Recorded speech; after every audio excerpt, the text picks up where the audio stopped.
everybody. Welcome to this week's episode of Rethinking Youth Ministry Podcast. And we are so excited to be joined today by Ashley Johnson and Crystal, a regular with us. Hey there. And also Will, it's your first time here with us. And Will is a next-gen pastor in Florida, in West Palm, Florida. And he's done a lot of work on teenagers and learning about how to handle grief and despair in the teenage brain and what we can do to help them. And so, Will, we're so excited that you're here. I'd love for you to share a little bit about what your experience has been in the past year and a half, what you've learned and what kind of prompted you to move in this direction. Yeah, so I started a nonprofit because I was seeing this problem, as you know, many of us have. And what do we do about it? And I had so many people in schools, I had parents, educators that were really kind of scratching their heads, like, how do we help kids when they're facing depression, anxiety, despair? Like, what do we do about it? And so a year and a half ago, I started working with a group of mental health counselors and started talking to people way smarter than me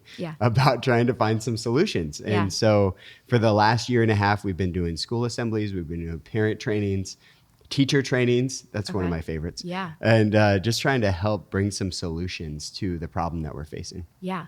That's awesome. I love that. So tell me a little bit about what you found when talking to the mental health professionals. What is the, statistically, what are we looking at with teenagers today versus teenagers 10, 15 years ago, or even further back that makes this a bigger problem now? I mean, we know this. I mean, if we just stop and we look around, like the behavior of teenagers has changed tremendously. Right. I mean, even when we were in high school, like we used to hang out with friends, like in physical places, right? Yeah. And then now teenagers hang out with their friends in virtual spaces. Like 40% of teenagers now, they don't hang out daily with their friends. Okay. So that's a big difference. Big difference, yeah.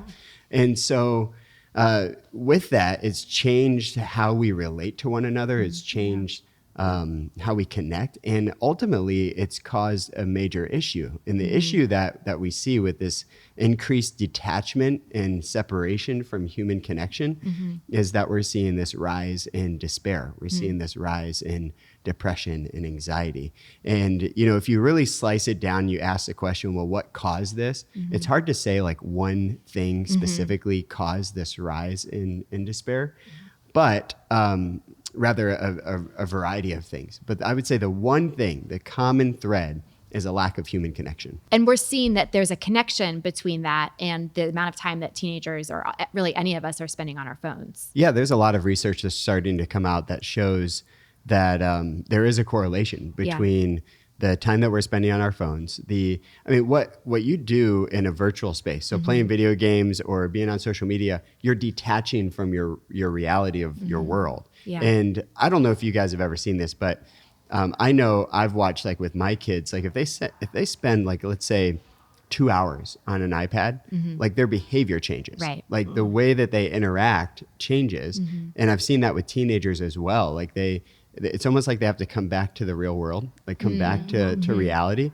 So when you have somebody who's just in a virtual space all the time and they're detached from people, their emotional processing really starts to break down. Empathy starts to break down.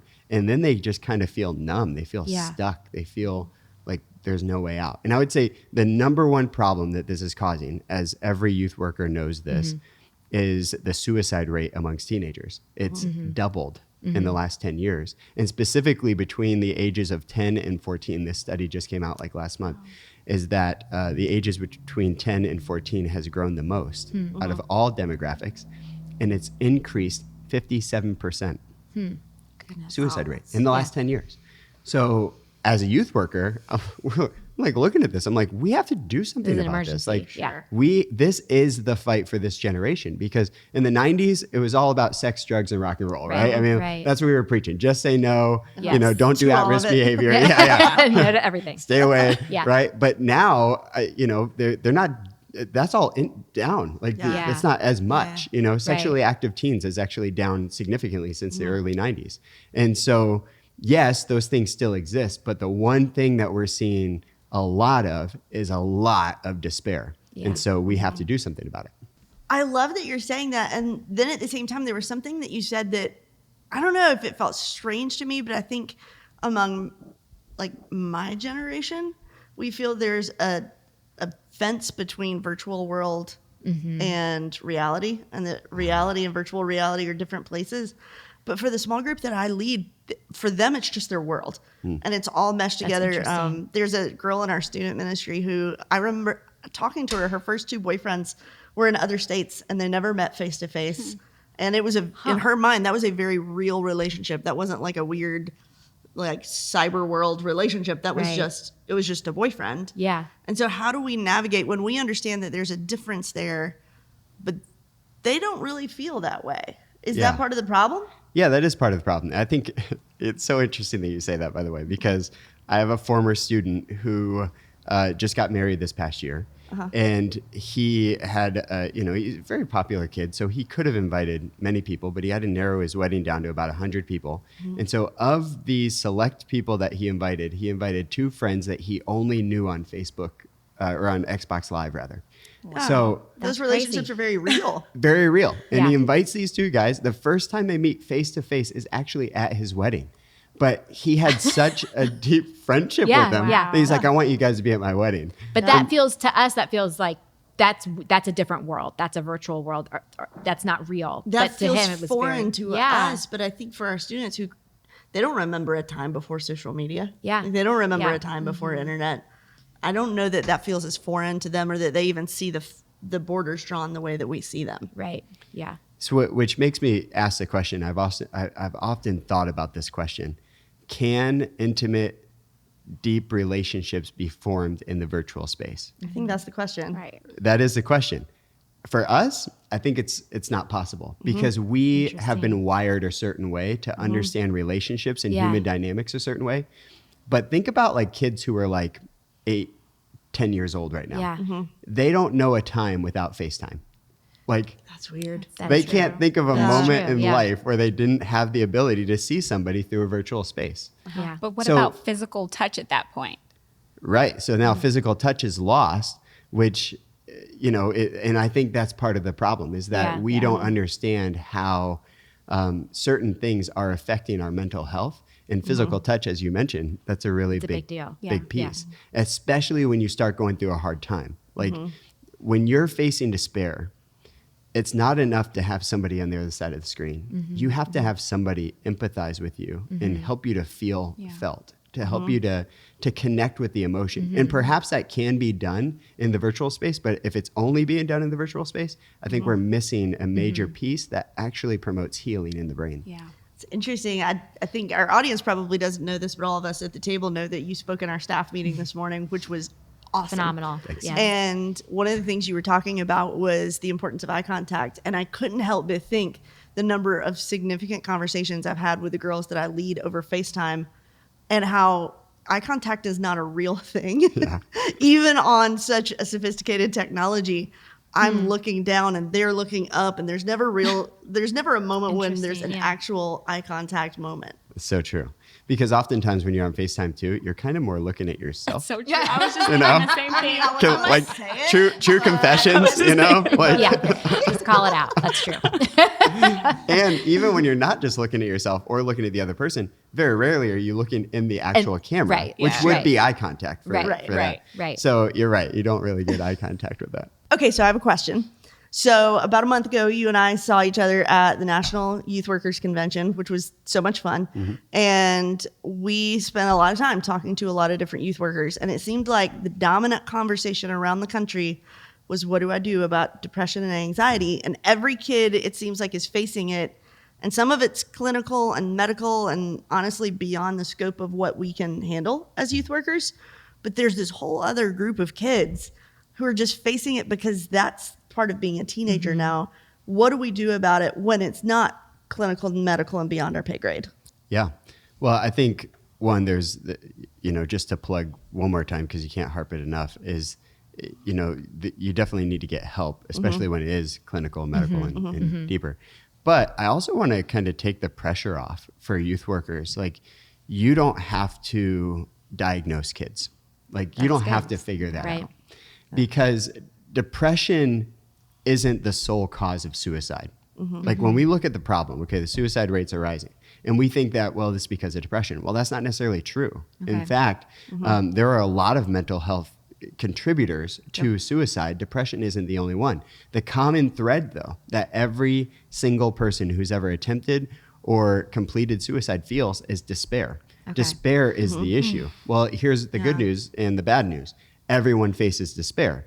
So when we look at despair and we realize that despair is the thing that we have to lean into and help kids to heal from, then it kind of makes it where we're more empowered again. Yeah. Like we're empowered because we can do something to help heal despair. There's actual tools that God's given us to help kids heal from despair. Like the brain can be reshaped, it can be rewired, and there are ways to bring despair down. Let me explain it, this way. So if you look at the psychology, your brain is made up of two parts.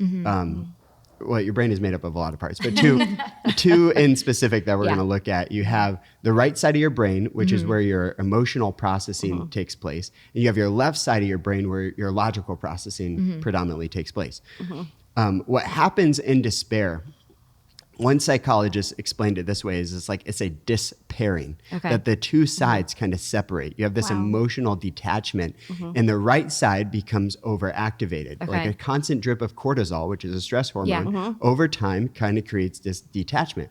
And the right side of the brain becomes overactivated. Your fight or flight mechanisms skyrocket and logical processing decreases. So this is why anytime you've talked to a kid who's facing despair and you've asked them the question, how are you feeling?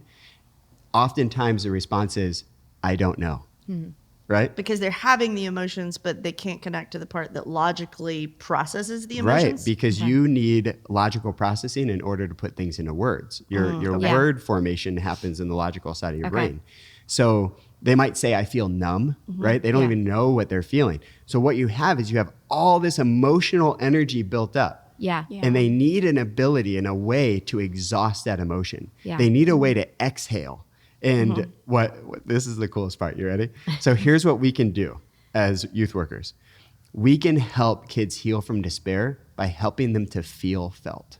That when somebody feels felt, when they feel that somebody understands what they're experiencing through empathy, through love, despair decreases and the two sides begin to come back together. Okay. Well, I had a question because even as it pertains to like grief, and when you have like a really specific situation that's happened and talking about this despairing and then trying to help it through human connection, but a teen or a student is just trying to process loss or something like that. And they use words like, I would try to ask like, well, do you feel like you are seeing in color anymore? And they're like, everything's just gray. Or maybe I will see in color again, but it's dull now. Or, I guess when you talk about meeting with connection, what tools do you have when you say, okay, this event just happened in your life and it's not just something that's internal or just the way you're seeing the world, but it's like something massive, life-changing happened to you.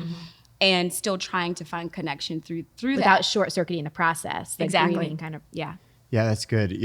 Grief in specifically grief,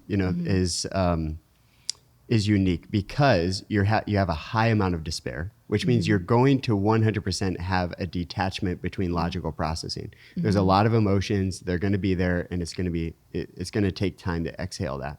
The way that you respond, I think the best way to help someone in that response is to help them to feel felt by using emotional words. Like, so for instance, you might say,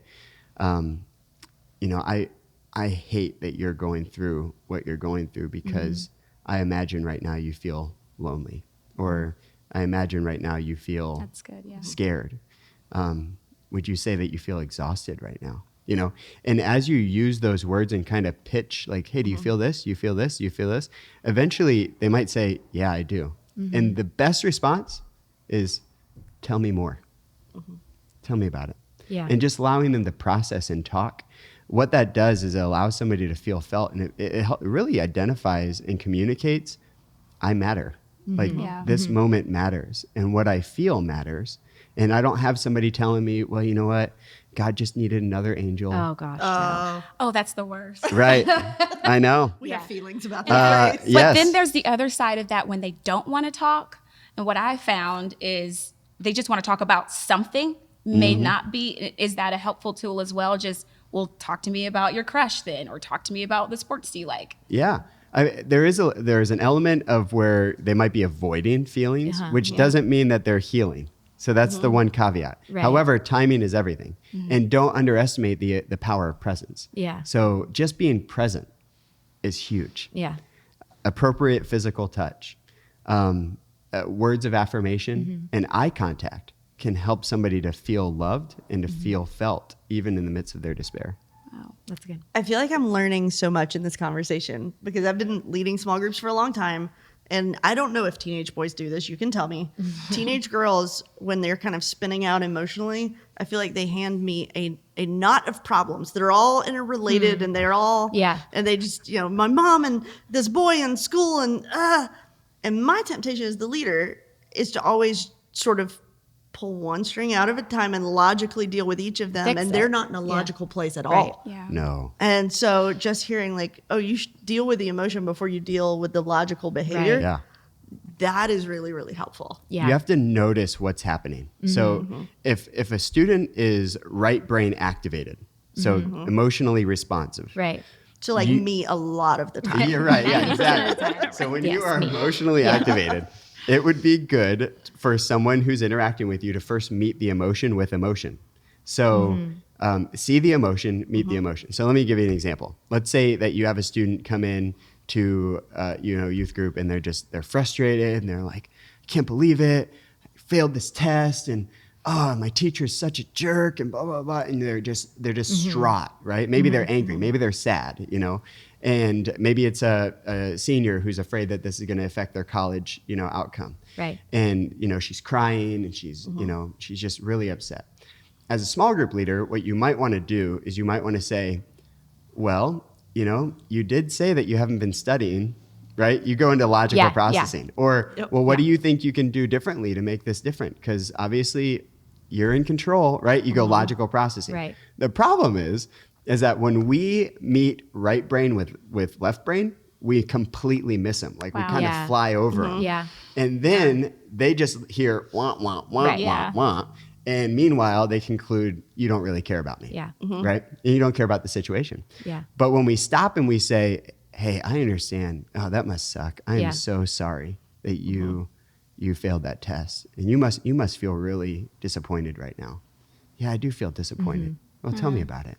Right? Yeah. And just allowing them to exhale emotion first, then you'll have the opportunity to come back around on the back end and say, hey, what do you think you can do differently? Well, and it almost seems that when they are allowed to process it out loud, they may be able to draw their own conclusions without us doing it for them. And I think in doing that, they begin to build their own sense of resilience on their own, which would become a tool for fighting despair when it circles back around. So it's kind of helping them process aloud that is enabling them to be more healthy long-term, I would think, even though it feels counterintuitive.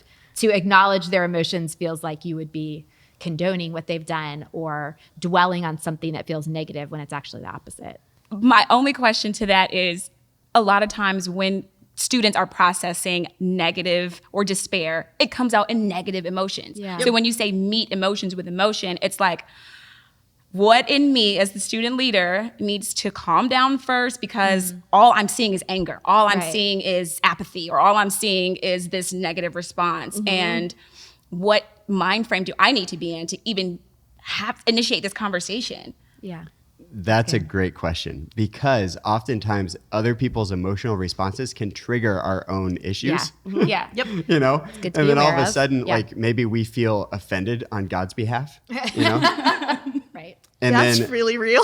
right, and then we're like, oh, Yeah. and we feel the need to defend faith or Yeah. or keep them on the straight Yeah, and narrow. yeah. And we have to take a deep breath in those moments and recognize, okay, they're angry and they're saying a lot, but if I just sit in this moment with them long enough and allow them to exhaust all this, there's going to be a moment where we're going to be able to turn back. And sometimes you just let it be, and it's the next day kind of thing, you know. Yeah. But if you have that heightened emotional energy, I mean, we know this. It's Just hard to get through escalates. anyways. Right. Yeah. So you have to meet emotion with emotion. At the very least, you're communicating, I care. It sucks that you're in this situation. Sucks that you feel this way. This hurts me. Here's a tool that I like to use is an IFAB tool, which is I feel about because. Okay. So using this kind of sentence format with a teenager can help you express your emotions, which then also validates theirs. So for instance, I feel sad about your situation, whatever the situation is, that you failed your test, because I can see how it's making you want to give up. That's good. Right? Yeah. Yep. And so you're expressing your emotion, and that's showing empathy, really. Yeah, You're yeah. meeting emotion with emotion.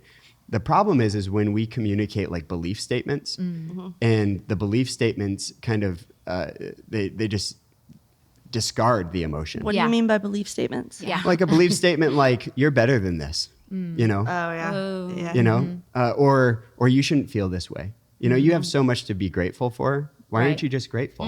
What if you just focused on being grateful? Yeah. Well, you know what I mean? Yeah. We're communicating, those are good things, but it's a belief statement. It's logical processing. Right. And we're not meeting the emotion with emotion. It's no different than when somebody faces grief and we all, you know, kind of, we're like, oh, we can't say that. It's no different though when Yeah. we're creating these belief statements in a moment of emotional heightency. Yeah. That we have to first say, no, I see this. Yeah. Let's be real about what this is. Yeah. But as that decreases, that despair decreases, you're going to be able to take them on that journey of, Yeah. of health and wholeness. Okay, and then you talked about journey. So a little insight. So I just lost my dad to Parkinson's about 6 months ago. And what I've learned about grief is that, you know how there's stages. There's the denial, the anger, the acceptance. And so when you're leading students though, sometimes I feel like as ministry leaders, we want to resolve something so fast. And we treat the stages as truth, but as like a graduation of like, oh, you were in the anger stage, so I'm going to give you all the resources, or your best friend just moved, or you just went to a new school, so this is what you can do. And then we expect them to move on to the Right. next stage of however they're processing despair, but just a little bit more patience that, yeah, you might have had a really great breakthrough conversation with someone and felt that empathy, but that same emotion of anger or whatever may come back in the next day or two. Yes. And that patience is okay, especially in the first year of experiencing something And that the traumatic. grief isn't necessarily linear. It can be cyclical, and you're Yeah. coming back around to these. And like a revolving door almost. Yeah. I bet you can think of a circumstance in the last 6 months where somebody's projected on you where they believe you should be. Oh, absolutely. Yeah. And how has that made you feel? Oh, we don't want to talk about my feelings. Yeah. Yeah, I mean, and I can't imagine at 32 experiencing trauma at 17 Yeah. to this degree, or a middle schooler trying to navigate hormones, let alone this Right. mountain of Right. Yeah. pain. And then being able to explain that, and then the pressure of feeling like, well, all my friends just want me to be normal again. They just want me to Right. play and be who I was, and I'm just not yet. Yeah. Yeah. No, it feels like that maybe our tendency to want to go logical is just how uncomfortable we can be with despair in anybody, in ourselves or in somebody else, and just not wanting to acknowledge or experience what is just uncomfortable. Like it Yeah. just isn't, it doesn't feel good to kind of sit there and stay there, even though that, like you were saying, don't underestimate the power of presence, that being willing to sit there can actually be the most helpful thing that we can do. It's really good. Yeah, and I would say I'm not by, if you take my Myers-Briggs or my personality traits, I'm not like let's just sit around and talk about our feelings. I'm not. Yeah. But what I've learned is that, one, the more that I actually identify my own feelings, the more I'm actually able to connect with people on a real Yeah. level. And I'm actually able to help people in a very tangible way by first identifying where I'm at, Right. and then using that and kind of asking the question, how would I feel if I was in their shoes, right? Empathy. Yeah. And then saying, no, I get it.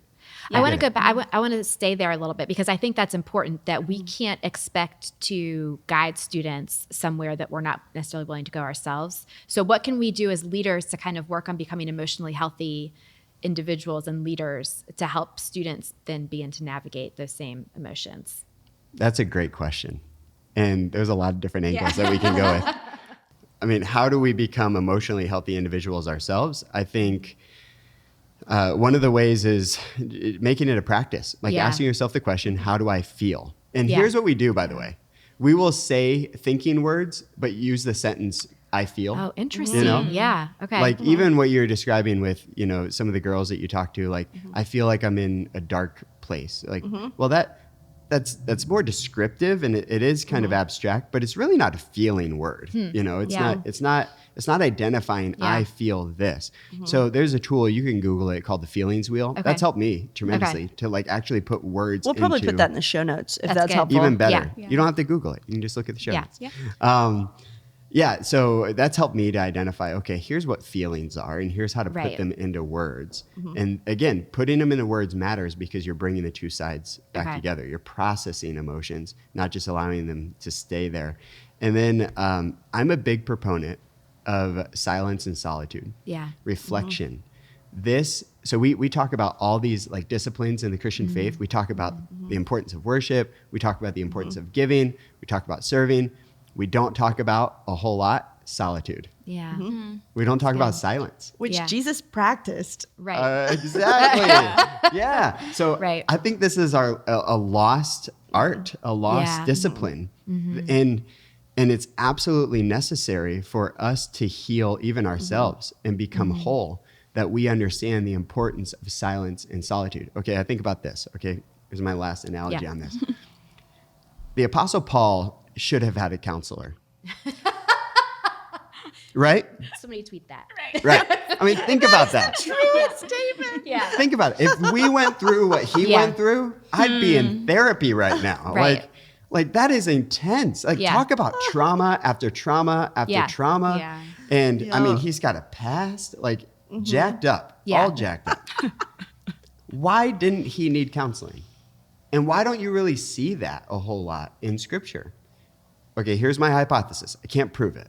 Yeah. But I think when you look at the pace of their life and then you looked at how they lived, they had natural reflection. And I would even make the assumption that they identified their feelings easier and quicker than we're able to do. Wow. So Apostle Paul had to go over to the next town, which we would typically drive in our car, maybe 20 minutes. He had to walk there.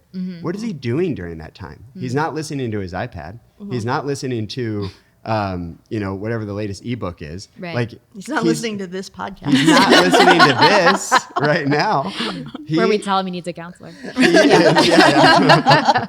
Yeah. He's walking, he's thinking, he's reflecting, he's processing, right? Yeah. There's just this natural rhythm. Then on top of that, they already had, as the model of Jesus showed us, that they actually took intentional time to pray, to be separate, to walk away from the crowd, walk away from the family, walk away from the busyness, walk away from work, and just be still. So it seems like we've said that human connection is a significant part of the healing process. Is that always the case, or are there going to be certain circumstances where that connection is maybe detrimental in some way? I was going to ask that too, because, talking about empathy, it's easy to, as a ministry leader, to just say, okay, I'm going to pair you with this student who experienced something traumatic too. Right. You guys just be friends. And there is a sense of comfort when you know Camaraderie. that someone has experienced something similar to you. You don't have to explain everything. You don't have to ask permission to feel certain things. But can that be the grounds for like a toxic relationship? Is it like this self-loathing thing where it's like, woe is me, no, woe is me. And, Yeah. I'm glad you asked that, because I feel like in the classroom, I always saw the two kids who were closest to despair pairing up Oh, and talking about how difficult their life was. And it was like this despair cyclone that they somehow made things you don't want a worse despair cycle. for each other. Not helpful. Yeah. Fix that. Yeah. You're absolutely right, though. I mean, you can have it where they feel very comfortable. Like people who are in despair feel very comfortable around people who are in despair. And unhealthy thought processes will generally kind of attract unhealthy thought processes. Right. And that's the problem, though. What you're doing is you're having someone who's just connecting with you on the right side of your brain, but there's no shifting it into a logical process. So the problem is that if you just have emotional processing, sometimes instead of exhausting it, you're adding to it. Okay. Right? So you have somebody like, yeah, I really feel like alone. I feel really alone too. Yep. Yeah, I feel alone because I am alone. Yeah, I feel that way too because I'm alone. That's Yeah, an we just- actual conversation I've heard between Yeah. teenagers. Yeah, that's so teenagers, right? Yeah, well, we're just alone. right? Yep. And it's Yeah. like, That's Misery it. great. loves Well, what company. have we solved right now? Right. We've just added to our emotional pressure, right? Yeah. The problem is we're not actually dealing with it. We're not shifting it over to the logical side of the brain. Okay. That has to happen in order for despair to decrease. You have to think of despair as a despairing, like the two sides of the brain are disconnected. And the only way to heal despair is to bring the two sides back together. But you can't do that just by going logical first. You have to first start emotional, then bring it logical. That's good. So it's not always best to put all the broken kids together. You Right. know, everyone's broken, by the way, but Yeah. you get my Yeah, point. right. To take all these like, oh yeah, this kid's been through something, that kid's been through something. Let's put them together and let them talk about it. Yes, with guidance, Yeah. right? Because at some point you want to lead them out of that. You want to say, "Tell me more. I feel alone. Why do you feel alone?" Right. So it's the despairing is the focus on one half of the brain, either half, whether it's staying stuck in the emotional side or leading with the logical side. It's you've got to start with the emotional and then eventually lead into the logical. So if you have a despairing of your brain and you just have all this emotional energy, Yeah. then you're in despair. If you have a despairing of the brain and you have all this illogical processing and you're just ignoring the emotions, then you have a jerk, right? And like you just you have Right. you have emotional detachment. Right. And so neither one are good. Like Yeah. healthy processing is being able to say, this is how I feel and this is, why I feel this way. And here's now what I believe about that, Right. right? Oftentimes, though, our emotions shape our beliefs. And students are very quick, by the way, to say, oh, well, I feel this way, therefore this is what I believe.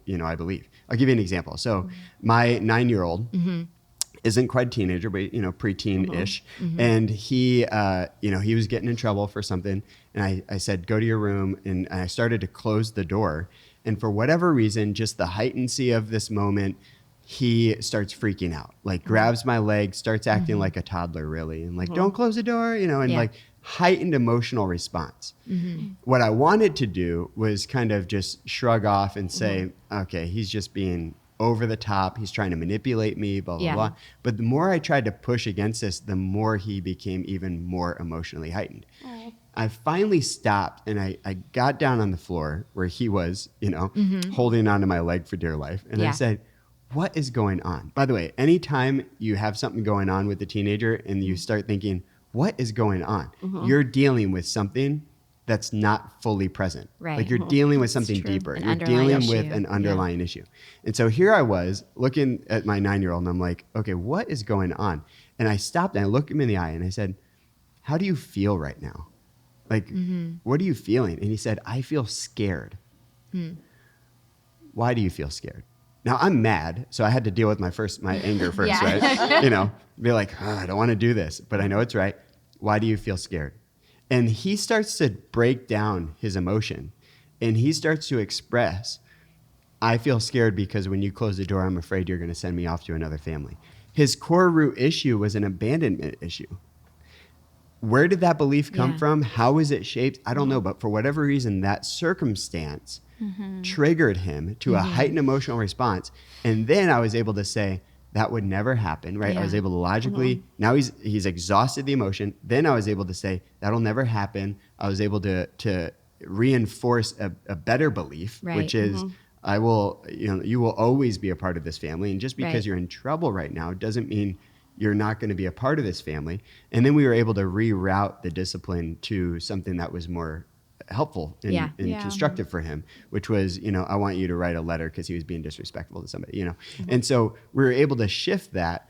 But that would have never happened if I would have just stuck to my guns of the principle. That would have never happened if I didn't notice the emotion and help him to exhaust the emotion first. And by the way, if you're listening to this podcast and you think I'm a messed up parent, it's because We we're all are. all messed up Yeah. parents. Yeah. and you're going to screw up your kids somehow. Just choose your way. I'm just kidding. Choose your own but we're adventure. going to be imperfect, and we're going to be imperfect youth leaders. We're going to be imperfect youth pastors. So this isn't about being perfect. This isn't about a formula. Right. This is about simply seeing people right where they are and helping them to navigate through tools that we know help the brain to heal. Yeah. And coincidentally, it's love. Yeah. It's empathy. Yeah. That's good. No wonder the Bible talks so much about it. Wow. So one thing, if I could summarize what I hear you saying, Yeah. 2 sides of the brain, emotional side, logical side. When the emotional side is heightened, we have to engage kids on the emotional side so that that emotion can drain out and we can engage them on the logical side. Yep. I'm with you. That all sounds, and I think you might agree with this, that sounds like it's true for neurotypical kids.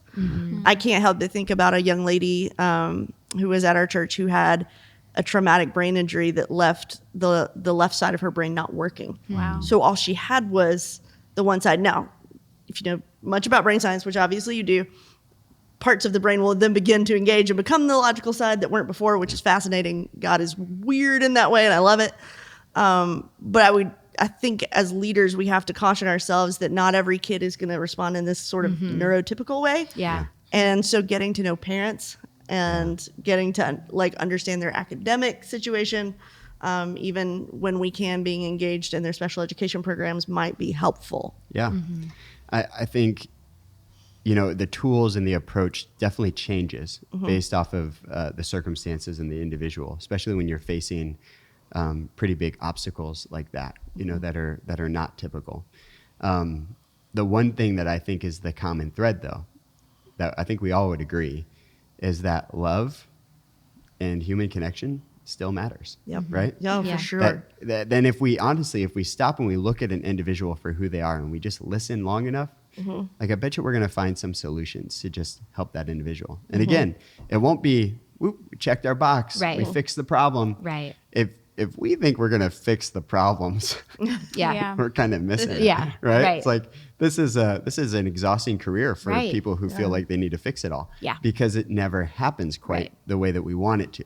But that Yeah. doesn't mean that God can't be bigger than the mess, right? Right. We see that. Yeah. When we see amazing things that take place in the heart of these souls that God allows us and entrusts us to care Yeah. for. Yeah. And it doesn't always make sense. Yeah. But all I know at the end of the day is that love and empathy matter. Yeah. And it's the quickest way to connect with any kid, any parent, any human being, no matter who they are. And there are a lot of obstacles, to your point, and the tools will definitely change. And we have to be wise to know when they change. Yeah.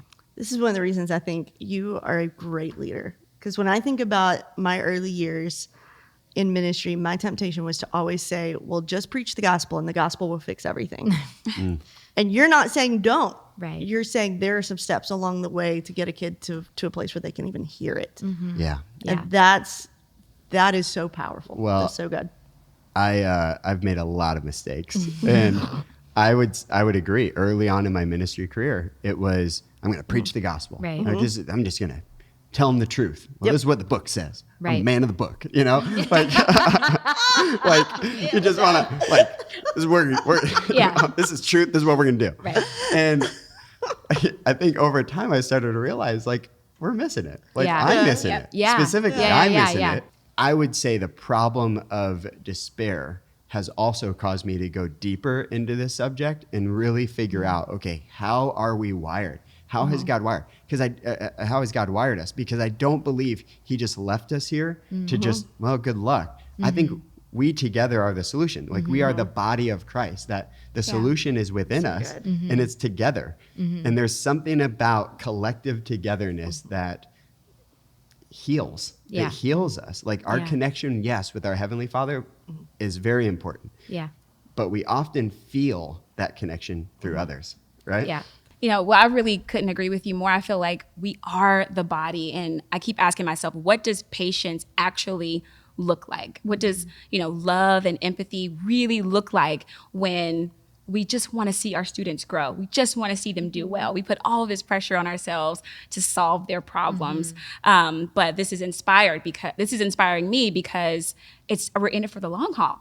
And it's the continual process of being there, showing up for them with empathy, allowing them to process maybe even the same emotions over and over, and us being willing to say, okay, well, I'm going to help you meet your emotion and then help you with scripture or however else process that that left side of the brain, that despairing. Yeah. We're going to repair. I like that. That's good. Guys, I'm so grateful for this conversation. And Will, thank you for bringing what you've learned this past year and a half to share with us. I think it'll help us a lot here at RYM just moving forward in our thinking and our strategy. And I think it'll be really helpful for a lot of youth leaders listening and their experiences as well. And if you want to learn more about Will's organization, we'll have links in our show notes, or head to willhutch.com. Thanks for listening and watching, and we'll see you next time.